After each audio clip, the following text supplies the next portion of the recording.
what we can do with this, when we think of what we're trying to do with this program, part of it is how can we help people preserve their academic credentials and do the research that they want to do and have some kind of contact with local universities.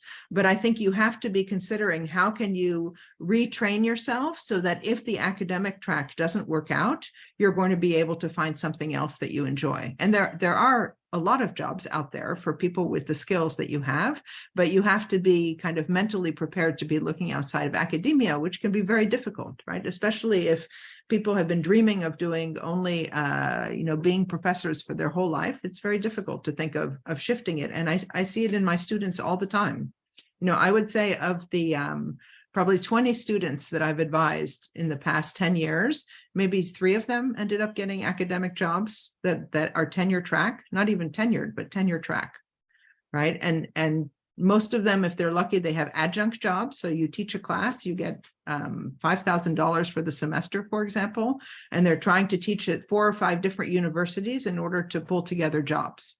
So it's a very, very difficult job market, even before the problems that that you face as people who have left your home institutions and your home countries. In terms of new Russian studies programs, the way that a lot of universities are set up is that you have departments that do all of the hiring for positions, right? So professors are always in whatever department they are trained in, sociology or political science or Slavic studies or something like that. And then often you have centers like the Davis Center or like the IRIS at GW or at Arizona. And these centers are where we work across people from all of the disciplines to do projects that work with students, for example, or have conferences or things like that. And at the centers, for example, we hire staff, but we don't hire professors. So there's administrative staff that's helping to organize conference or organize exchange programs or things like that, or work with students. But there isn't really faculty or professors working for the centers. So someone asked me about the program at GW, the Russia project. And there's an incredible woman, Marlene Laruelle, who has managed to set up quite bravely a Russia program in these times, which is unusual. If only because it's politically difficult for a university to do. And she has a set of small grants, which somebody had mentioned. So she has a program where any of you could apply for grants to go to a conference, for example, or if you need help publishing something, they'll cover the costs of working with an editor and helping you prepare things. And Sasha, maybe you can put the link to that. The Russia project is called the Russia Project at George Washington University. And so those are grants. Мы сделали это в нашей ленте, это есть, но я завтра смогу повторить это. Okay. And one of the questions that I had was, are there grants for groups of scholars? So someone had proposed a research project on transformation of social capital after migration, right? As far as I know, there are no specific grant programs for exiles, but you can have grant competitions like you do for, for any grant that you would get from a university for these kinds of projects. Again, it's a pretty slow process to apply for a grant, right? It can take a year from the time you start writing the application until you get the project. But I don't see why you wouldn't be able to apply for a normal competition. I don't think that the project at GW has any stipulation for competitive applications for collective projects. And we've thought about it. We've thought about whether we should look for funding for that kind of thing. And the problem that I see with it, and maybe you'll have some ideas of how to deal with it, is that, we have people across 50 different disciplines that are in this network, right? From biology to linguistics to education. And if we were going to have a grant competition for collective grants, then we would need to have selection committees in each of those fields in order to evaluate the academic credentials of the grant. And I don't see from an administrative point of view how to organize that kind of administrative structure that would be able to work across all of those disciplines. Maybe somebody has an idea. I would be very happy to hear it. But in a way, it's simpler. So what we were trying to get funding for is so that we would be able to give honoraria to anyone who taught an online class on a respected platform. Right. So here we don't have to do the selection, right? We would understand which of the platforms are credible. And if someone prepared a class and it was accepted by the platform, maybe they don't pay people, but we would be able to pay something to compensate you for teaching that class. The other idea we had is some kind of honorarium for a publication in an English language journal. Again, we don't have to select the article. We don't have to evaluate its academic worth in different fields. If it's published in the journal, then we would be able to pay an honoraria for that. But again, because there's no staff here, right? That this is basically a volunteer operation. It's hard for me to see how to do a selection process that will be on the basis of merit, as opposed to just kind of status, right? Nobody really wants to give money. If the goal is to preserve academic credentials and academic scholarship, then we have to be giving out grants on the basis of academic performance, right? And not on the basis of demographic profile. And that's the complication that I haven't been able to figure out how to work around yet. There was a question about having access to e-journals like EBSCO and JSTOR. So this is, again, one of the questions we have is, how can we incentivize local universities, wherever you are, to be basically more welcoming, right? To allow you access to their libraries, to campus, to events, maybe electronic subscriptions to journals and things like that. And when I've asked people about this, everyone tells me, maybe it's wrong, oh, there are basically dark ways to get into all of those journals. You don't really need a subscription to do it. I mean, everybody would rather do it in a legitimate way, but that this wasn't a priority because it was possible somehow to get these journal articles without a subscription. However, again, if we can raise this money, my idea was to tell the universities, look, we'll give you a subsidy so that you can get a better version of JSTOR or Project Muse. And in exchange, you need to give electronic access to the scholars that are in our network who happen to be in Almaty or Astana or Yerevan or whatever university it is. And that would ideally be a way to incentivize the universities to be more receptive to the idea of including you in their activities. Ultimately, of course, it's a question of you making the contacts with the departments that correspond to your training of those universities, and ideally with those individual scholars. And this is one of the reasons that we think that it's an advantage to work with the American Council's offices, because they have someone in each of their offices that deals with higher education and that has contacts with the local universities. And so they would be able to know who in the different departments is the right person to contact for a sociologist, for example, or a historian or something like that. Let me see what my other questions are. Can we get recommendation letters from GW or the Davis Center to support grant applications for the research? So I am happy to write recommendation letters. I don't know what their value is, to be honest. If you're writing in something besides political science, which is my field, then a recommendation letter from me might be worth exactly nothing, right? However, if there is a research proposal and one of the problems is that you don't have any recommendations, send me the proposal and I'll look through it. And if I think that I can help, I definitely will. I mean, my policy has been, and some of you know this, is that if you reach out to me, I will be happy to talk to you and help you if I can. Most of you are from other fields, so I don't know how helpful it is, but anything we can do that's kind of on an individual or an ad hoc basis, I'm definitely happy to do that. So you should feel comfortable asking me for that. GW, I don't know, but again, Marlene is a pretty wide-ranging, understanding person, and I think she understands the situation that you're in extremely well, also. Let's see. There's a question about PhD students who can't defend their dissertations in Russia. This is actually one of the most difficult problems to solve, and one that we haven't been able to figure out yet. So as you can imagine, once you have your PhD, at least you can go out and look for a job as a specialist. But if you're ABD or all but dissertation and you've left Russia, or you can't defend your dissertation in Russia, it's extremely difficult, if not impossible, to transfer to another university and then get the degree from, well, you can't get it from your home institution, but to get the degree from a different institution. The only place that I found that would be willing to do that is in Bukhara, but I don't know if anybody wants to get a degree from that university. Obviously, getting a degree from the Russian university you came from is probably better from the Uzbek university.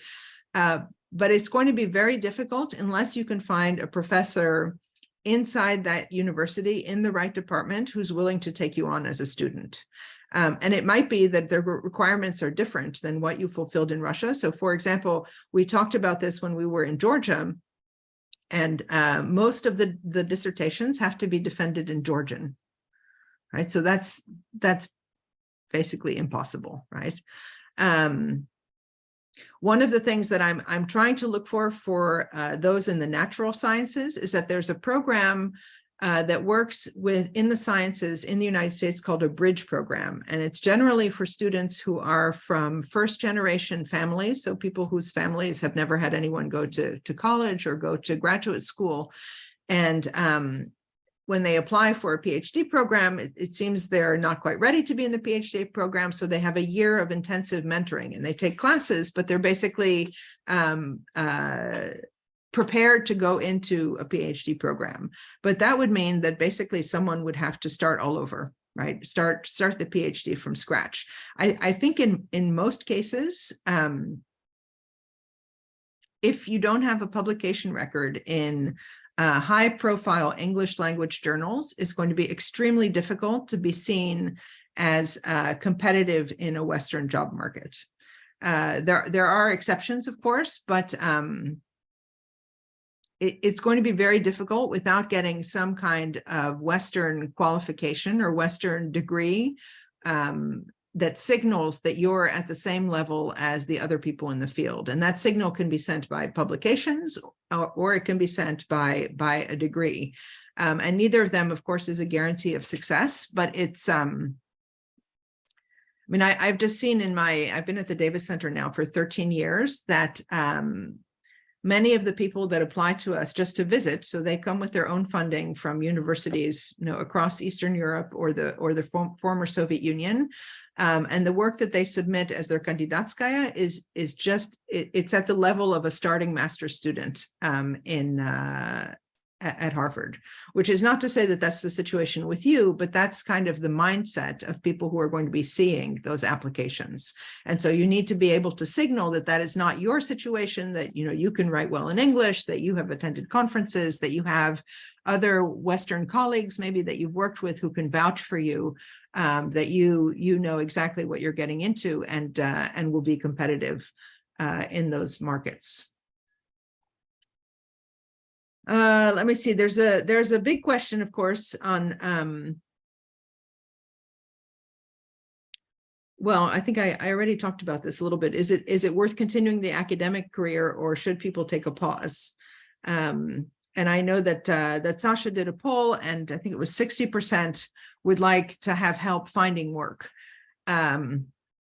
I don't think that there's any program that's going to be able to do that, right? I mean, especially as you know from your academic experience, the way that academics make connections and find contacts is when you personally establish some kind of relationship with another scholar at another university, right? It's very individual and it's bilateral in the sense that it has to be two people that click for whatever reason, because their research interests are the same, or because they have what we would call chemistry or something like that. But at Harvard, for example, I can't tell a professor to do anything, right? I can't get them to give a talk. I can't get them to talk to someone. I can't even get them to have lunch with someone they wanted me to invite to Harvard, right? So it's impossible to create some kind of system that's going to, from above, create jobs or create opportunities. That can only happen with you really trying to build your personal network of people and reaching out to them and seeing if there's any possibility for joint activities. And a lot of times, as I'm sure you know, these joint activities are you're writing a paper together, for example. No one is paying you to write a paper, but you know that by working together with someone, you establish relationships with them, which then you might be able to do further projects later. Or maybe someone will have a grant and you'll be able to be part of that grant. But it's very much on an individual basis. And in this way, I mean, academia is a very lonely enterprise, right? We're basically on our own, trying to build our own personal networks in whatever field and specialization we have, which tends to be very, very narrow. But at the same time, you probably know the people that are in your field that would be worth interacting with. And so it makes sense for you to be really doing the outreach and contacting people. Let's see, Sasha, I think that was all of the questions we got in advance, wasn't it? Just looking over the list here. Probably so. The last one was, actually, I mentioned it to you when we were talking. The last one was about a possibility of establishing a university in exile. I've heard that from quite a few people, but what do you think about, the chances? Right. Okay, so honestly, I think that is not going to work. I think so for a couple of reasons, right? First of all, there are quite a few Russian universities or academics like Shaninka, for example, that are trying to reestablish themselves outside of Russia, right? It is proving to be almost impossible, right? Well, it is impossible. It hasn't worked yet. And the reason is that if you're establishing a university and the criteria for taking in people is that they're in exile, then nobody is going to believe that university is producing the best research, because they're not selecting people on the basis of their publications or their academic record. They're selecting people on the basis of demography. And almost by definition, that disqualifies the university from being competitive. So when funders are being approached and asked to fund these projects, and it's not just Shaninka, right? They're saying, okay, so are we doing a rescue project, right? A 1 or 2 year kind of rescue operation here to help people? Because that's one thing, right? Or are you trying to build a university? And if you're trying to build a university, you want it to be the best it can be. And therefore you would never want to restrict the applications from only Russians, for example, or Russians and Ukrainians, because then it's not competitive, right? You're not taking, say, the German person who happens to be better qualified than the Russian person. So I don't think that that's a viable model. I don't think that's going to work. And from the people that I've talked to who are themselves very highly respected Russian academics, they are finding that it's impossible as well. Let me see, I have a question here from Lydia. Ну, это скорее утверждение, да, со стороны Лидии, что есть такая программа менторства в Университете Новой Европы. This is the Etkin project, the Alexander Etkin mentoring project. Is that right, Lydia? Yeah, I guess he's a part of it. I never contacted with him personally, but he's a part of it. Yeah, I guess it might be also for some people helpful to have something similar in USA, because it's a valuable part of in academia, but here in Europe, it really helps. Like I have a mentor in the Netherlands, and he doesn't help me directly finding a job, but gives valuable advices on how to communicate, how to find PhD defenses relevant to my field, to meet people relevant to my field, and some other tiny practices I can never ever find from the outside. Right. Okay. So that we can definitely do, and I think at this point, I can try and match people with mentors. If you reach out to me and say you would like to have, some kind of introduction to an American academic, maybe who would be a good person in your field, let me know. And I'm happy to reach out, and write an email to this person introducing you. If you send me your CV and maybe, a cover letter, and I'll forward it to them. And if they say that they're happy to have at least an initial conversation, then that's great. But of course, in that situation, it's then up to you to kind of make yourself an appealing person to mentor to that person, right? I can facilitate the initial conversation, which is not nothing, right? Sometimes it can be difficult, and people don't always answer my emails either. So there's no guarantee that it will work necessarily with your first choice person, but we can always try, right? There's nothing wrong with trying. And the worst case is they say no, or they don't answer, and we try somebody else. But that's a good idea. Коллеги, у нас есть порядка 20 минут теперь для того, чтобы задать вопросы в устной форме, и это отличная возможность для тех, кто еще не задавал вопрос, и кто хочет задать вопрос сейчас. Пожалуйста, можно по-английски, можно по-русски. Let me just say one thing. Sasha and I will be in Batumi, May 29th. I think, and 30th, and then I'll be in Tbilisi on I don't know the dates, at the beginning of June, and then in Yerevan. I will give information about our visits, and there will be, the possibility to come and meet Alexandra in person in Batumi, Tbilisi, and Yerevan. So if anybody is interested, let me know. Meanwhile, again, your questions, ваши вопросы, ваши сомнения, ожидания, возможно, так сказать, какие-то критические подозревания. Коллеги. Так, ну что, кто-то поднимет Hi, colleagues. Да, пожалуйста, мы вас не видим. Ты кто? Скажите, кто? My name is Дмитрий. I'm working in ING Netherlands and lecturing in one of Russian university. My question is about like searching for a job. I like lecturing, and I would like to find some place to lecture in Europe or United States.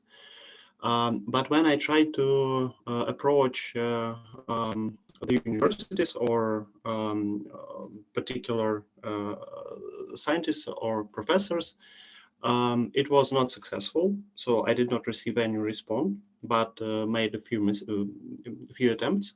And my question is, maybe some tools, or you can give some hints or tips how to approach this task. Dmitry, what's your field? Banking and risk management.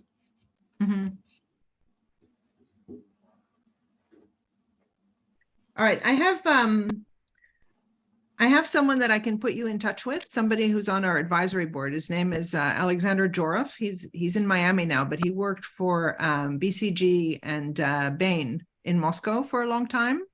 If you send me an email, I'll introduce you to him, and he might have some ideas.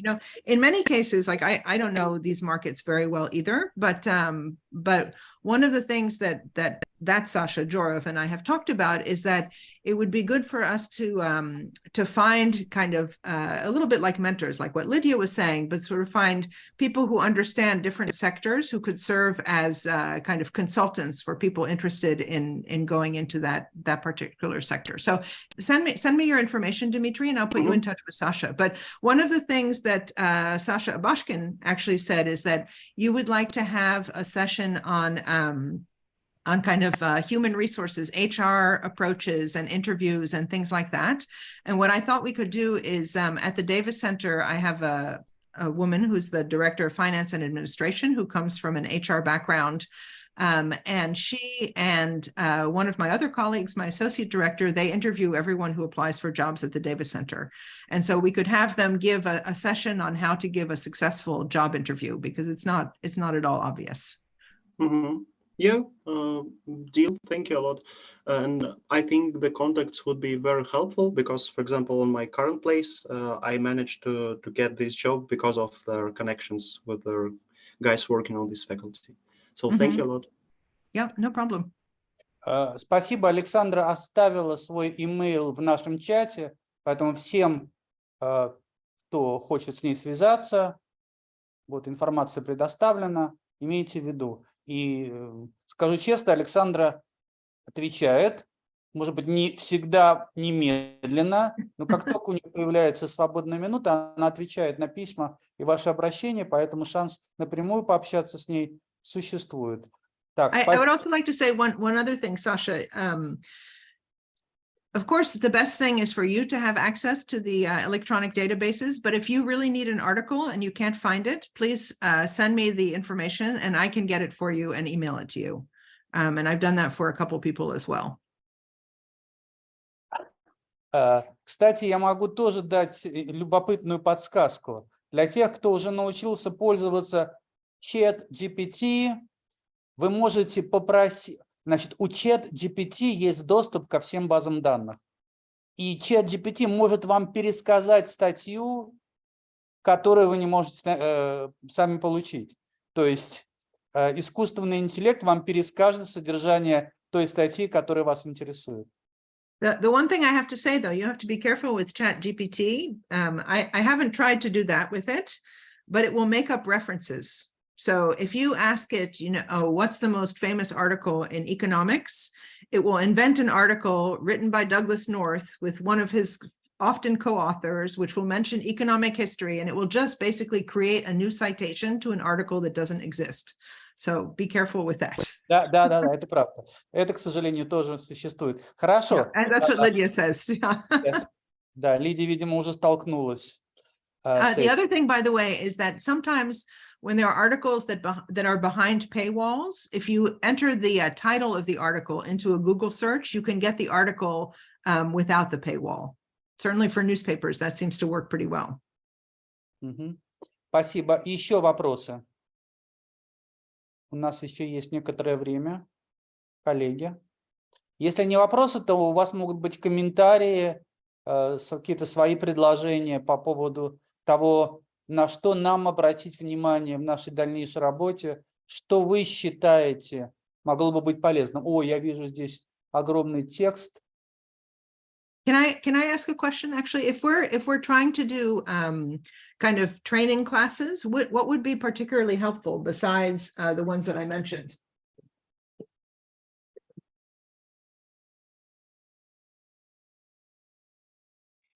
Можно два слова, Александра? Да? Да, пожалуйста. Да, я обратила внимание на результаты нашего исследования внутреннего, да, опроса по поводу заинтересованности в том или ином виде деятельности нашего комьюнити. И вот на самом последнем месте, по-моему, нужда в лекциях. Это то, с чего мы начали, с обмена опытом, когда мы друг другу могли что-то рассказать из своей области знаний. И вот это оказалось практически на последнем месте. Вот как это расценить, как это понять? Без всякой обструкции, конечно, без обесценивания, тут какие-то есть естественные процессы. Просто нужно ли тратить на это время в дальнейшем? Dash, maybe that's a question for you. Да, спасибо. Да, надо признать, что если поначалу на лекции, которые читали участники нашего сообщества, приходило довольно много людей и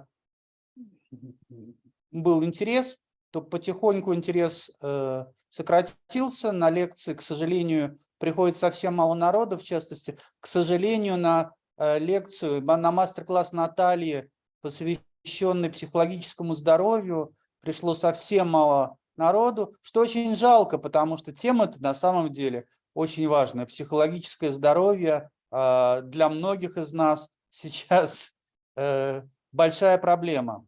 Но было всего 4 человека. Поэтому мы, наверное, должны пересмотреть свой подход к тому, что мы будем читать, как мы будем читать. Если лекции не заходят, что называется, мы хотим придумать какие-то другие формы общения. И именно поэтому мы здесь сегодня собрались с тем, чтобы подумать о других вариантах общения и сотрудничества. Вот здесь есть Екатерина Соколова, которая поднимает руку. Катя, пожалуйста, вам слово. Thank you so much. So I would like to thank the community for possibility to start the project, because the idea with pitches was just a great idea, because we had a chance to know each other, and now we're a group of 5, and we start to develop our project. I do not know whether it will be successful or not, but we have applied for one conference already that is about the social capital transformation, and we are preparing another abstract for another conference, and I hope we will come with publications and some fruitful results. So I think that is a result of the community, that just to get to know each other, because we lost our connections in our home universities, and we need a new team. And now having the new technologies, it's possible to create teams worldwide, because in our small project, we have 5 people from different countries, and it really helps us. That's great. So maybe lectures are not so interesting because we have different profiles, and people are not interested in some topics, but to try to find those who think the same way as you and to start new project, it's really helpful. So one of the things that that we want to do with this, with the development of the kind of Scholars Without Borders community, and we're already starting, hopefully in the late summer and in the fall, is to set up a series of seminars that are going to be organized more by discipline, right? So indeed, the problem is everybody's from different fields, and the biologist doesn't care what the English linguist is doing and things like that. But we want to try and identify some scholar who has who's considered to be, a leader in different disciplines or in different research directions, and ask them to give maybe 1 or 2 lectures or workshops a semester that would be open to people in the community, but presumably people would self-select on the basis of their discipline, right? So the sociologists go to the sociology lectures and things like that. Because I agree, this is what's missing, right? Is that when you have 800 people, right, it's pretty unusual that any of them will have the same exact interest. Or maybe 10 or 15 of them will. But what I know that academics really want is to be able to talk with people that understand their work.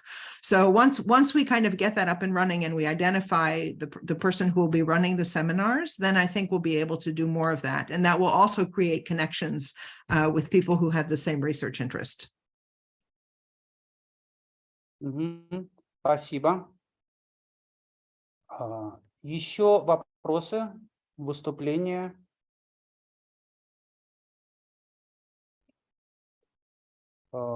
Неужели никто не хочет поругаться, сказать, что то, что мы делаем неправильно, что есть другие места, где все делается лучше? Ну, так сказать, любые комментарии. Пожалуйста, вот Дмитрий хочет. Да, нет, я не вижу. Yeah, sure. Да. Another question, maybe in continuance of your references of like so-called online universities. For example, there is a free Russia university. 1 second.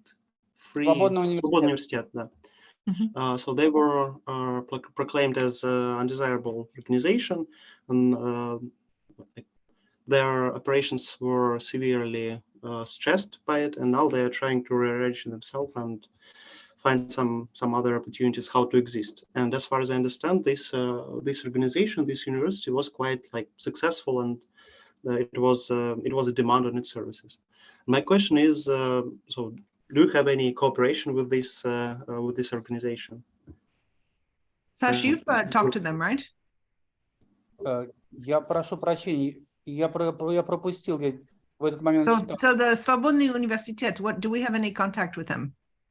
Да, у нас есть контакты со Свободным университетом. Я недавно разговаривал с ректором университета Еленой Лукьяновой. Она подчеркивает, что все, кто хочет прийти под знамена Свободного университета и присоединиться к профессорскому составу, там все профессора, ну то есть каждый преподаватель получает такой статус, они с удовольствием рассмотрят вашу заявку, ваше обращение, и если заявка сильная, то вас смогут включить в состав. Проблема, однако, в том, что, как вы знаете, поскольку они стали нежелательной организацией, теперь читать лекции студентам в России очень рискованно, а студентам очень рискованно слушать эти лекции. Поэтому сейчас Свободный университет раздумывает над тем, что делать дальше, как продолжать эту работу. Несомненно, решение будет найдено, но определенные сложности есть. Если вы хотите связаться с Лукьяновой и так далее, напишите мне, и я вас сведу. На самом деле я в контакте с ребятами, не конкретно вот с Лукьяновой, но с другими. Ну и фокус в том, что они как-то пытаются сейчас себя переизобрести, Да. и понять, как действовать дальше. И вот мой вопрос был скорее в плоскости того, не взаимодействуете ли вы с ними, чтобы как-то помочь или там, не знаю, какую-то... Да, мы взаимодействуем с ними, да, мы сейчас в рамках...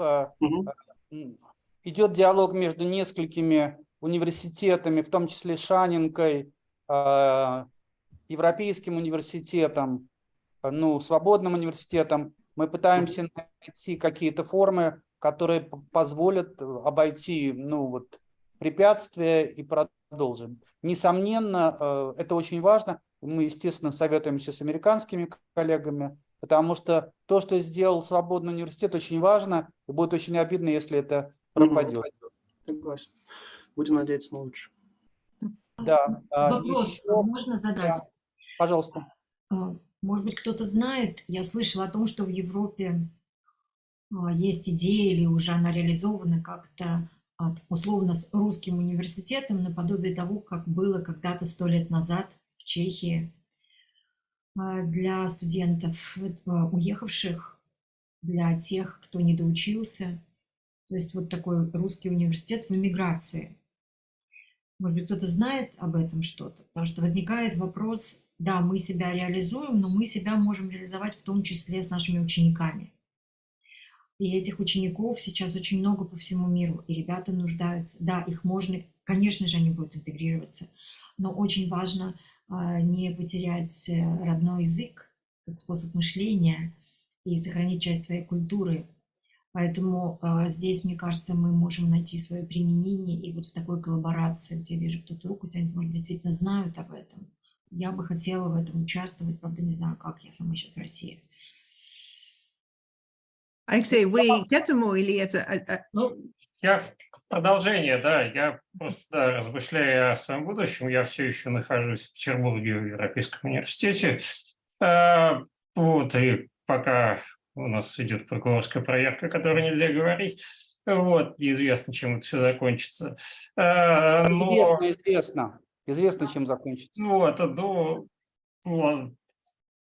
Все по-разному бывает, да.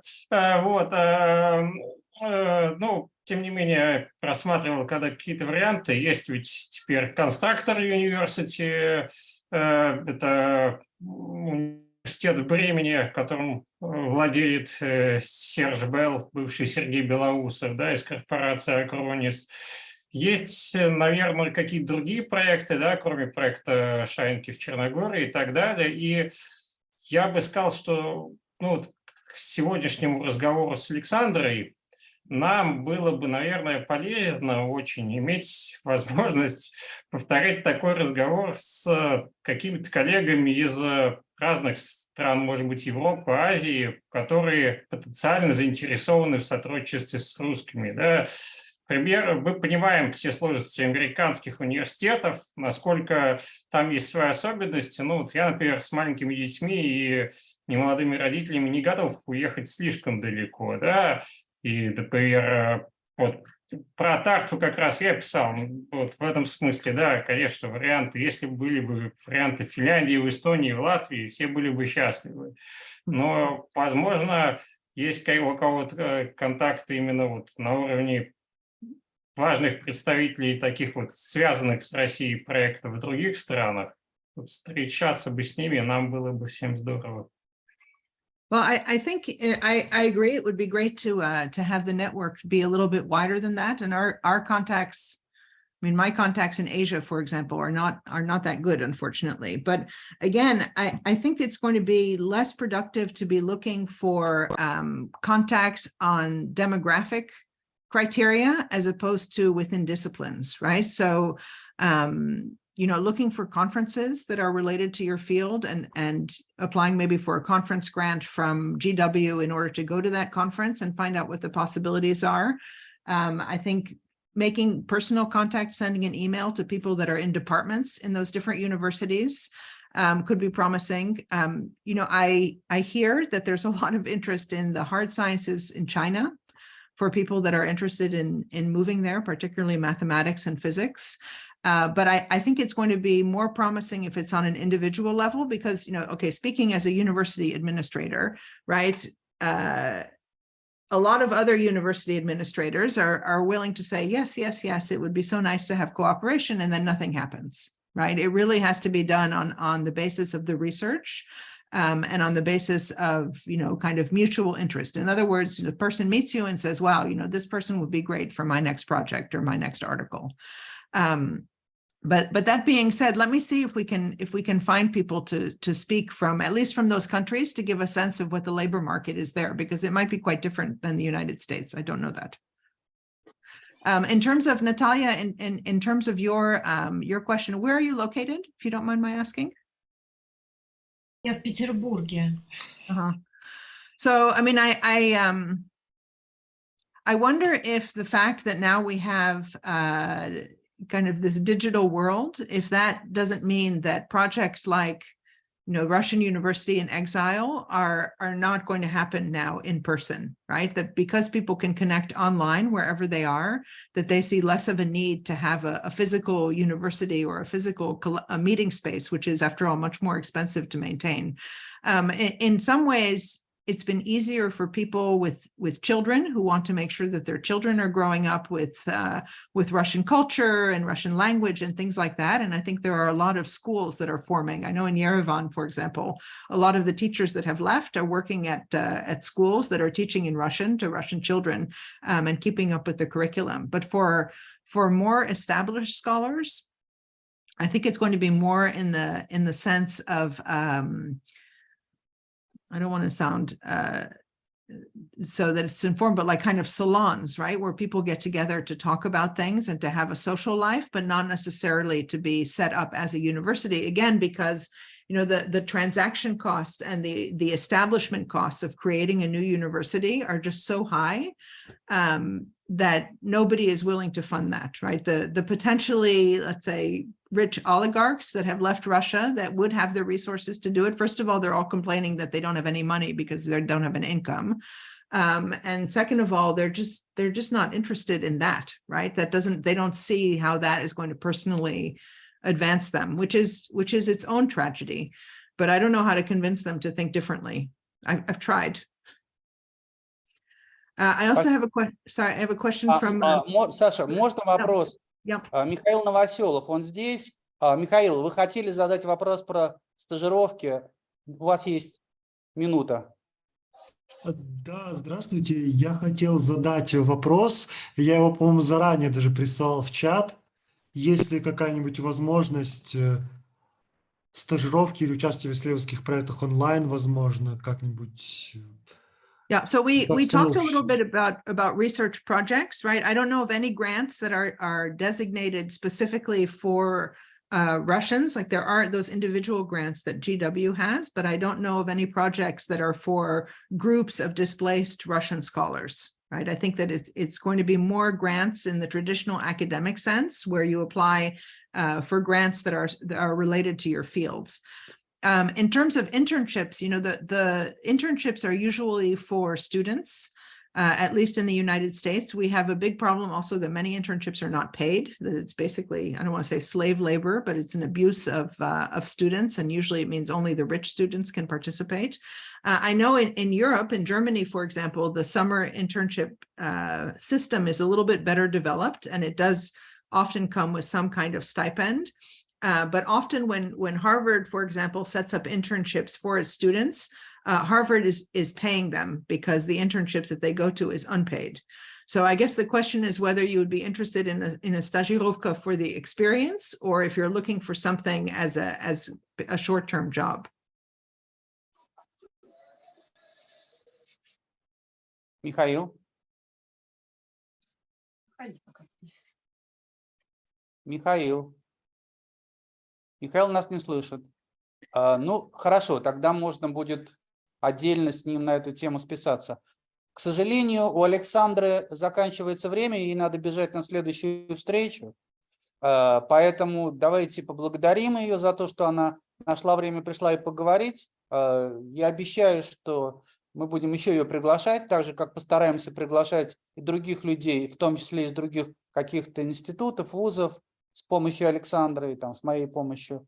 Мы постараемся дать вам как можно больше информации. Это одна из наших задач. Так что спасибо большое Александре, спасибо большое всем участникам и остаемся на связи. Да, спасибо, что вы все пришли, и обращайтесь, пожалуйста, если я могу в чем-то помочь. Спасибо. Всего доброго. Спасибо. Всего доброго. Спасибо, до свидания. До свидания. До свидания.